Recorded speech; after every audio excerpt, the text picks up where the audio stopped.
Aerodrome holders, you have been patient. And in today's video, I want to update you about a particular and an interesting move within Aerodrome Finance's core structure. So if you haven't been living under a rock, you know that Aerodrome has merged with Velodrome Finance. And this merger takes out not only a direct competitor, but it gives them a liquidity focus.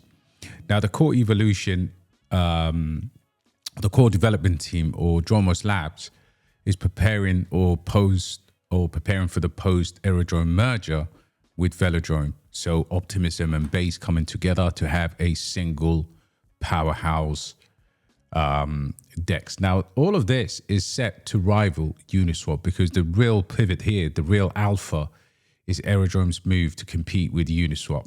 Okay, that is where Aerodrome's going. And I think, listen, even with the supply and the merger, it has become a lot more attractive as a proposition now than it has ever been before.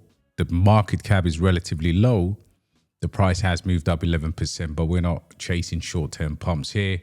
We're talking about something that could potentially one day rival Uniswap by market cap and also by performance.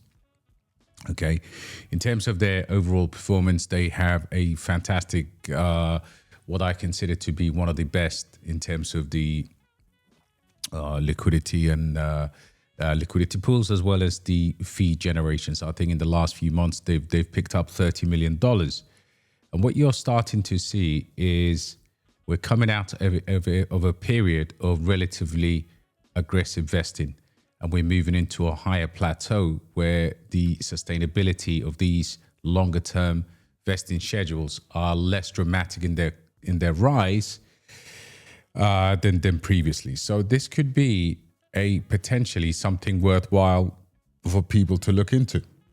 Now, the current market cap of Aerodrome Finance is around it's around 1.2 billion.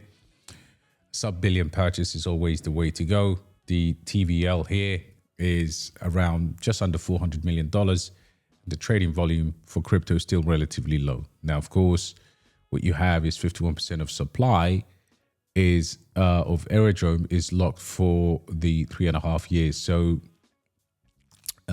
this is where, and also the staking is where a lot of the emissions come from. But Aerodrome is quite interesting in the sense that even the founder has talked about some of the stuff that's coming up for Aerodrome. So this is another key milestone for Aerodrome. 180 million Aero all-time buybacks and lockups. I think this is, if you are betting on crypto becoming massive in the US, you have to pay attention to what Aerodrome Finances are doing in the space.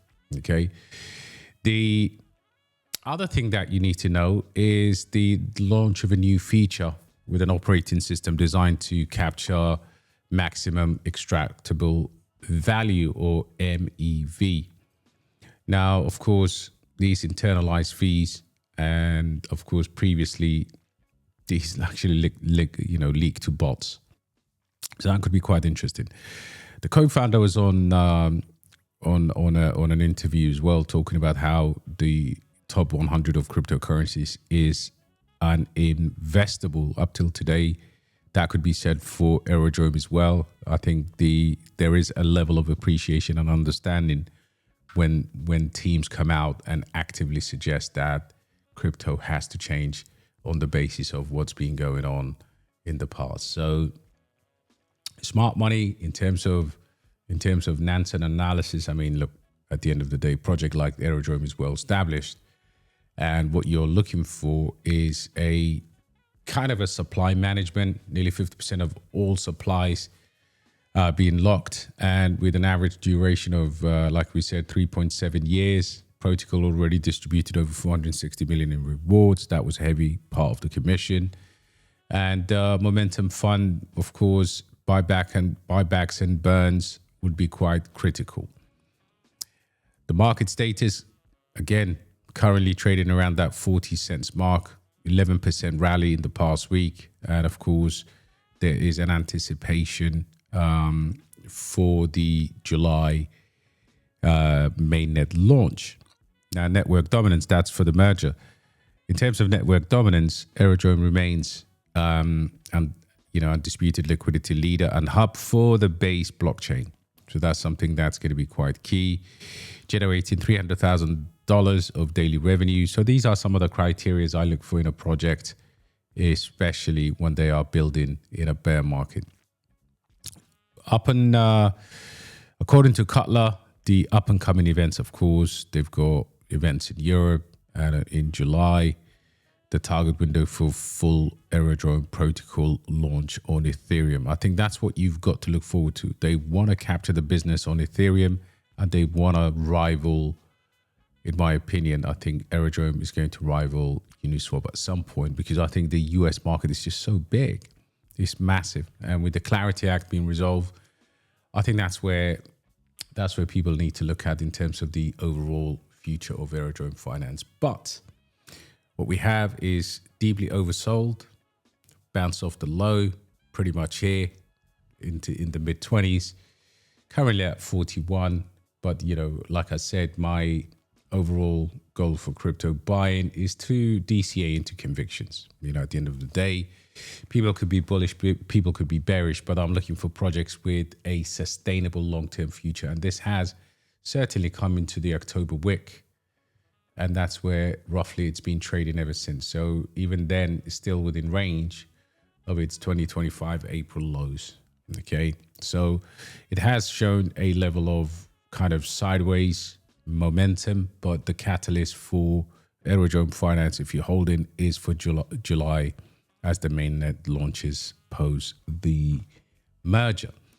But I like the fact that he also says that, this is Cutler, by the way, he also talks about the fact that 90% of the top 100 is quite difficult to invest into, and crypto in large is very dangerous because people get bullish, they get trapped, and then of course they are selling at the bottom because they believe crypto is never going to come back. 99% of the time it is true, because you're probably looking at the worst projects that eventually are very speculative. So make a change, make a difference, go at it again, but this time do it with the absolute vision of understanding, number one, fees. I think any project that generates fees is going to be quite important. Number two, any project that has a use case or buyback and burns and like Hyperliquid and these projects. I mean, you don't have to look at all of the high caps. You can look at some of the low caps, but you also need to make that 5 to 10x gains in a given situation as well. So do not chase micro caps, chase fundamental projects, at least anchor the portfolio with proven things. And, right now, the scenario here is perhaps, we can come back, test here, and crypto can't ultimately come back, or we can move sideways. It's a bear market, so nobody actually knows what's going to happen. But for the short term, we may see a pump. But regardless, I'm looking at 5 years, I'm looking at 3 years, 4 year cycle, whatever. I'm looking at long term with some of these plays. So let me know if you hold Aerodrome, and there's a full update for you if you are interested in Aerodrome.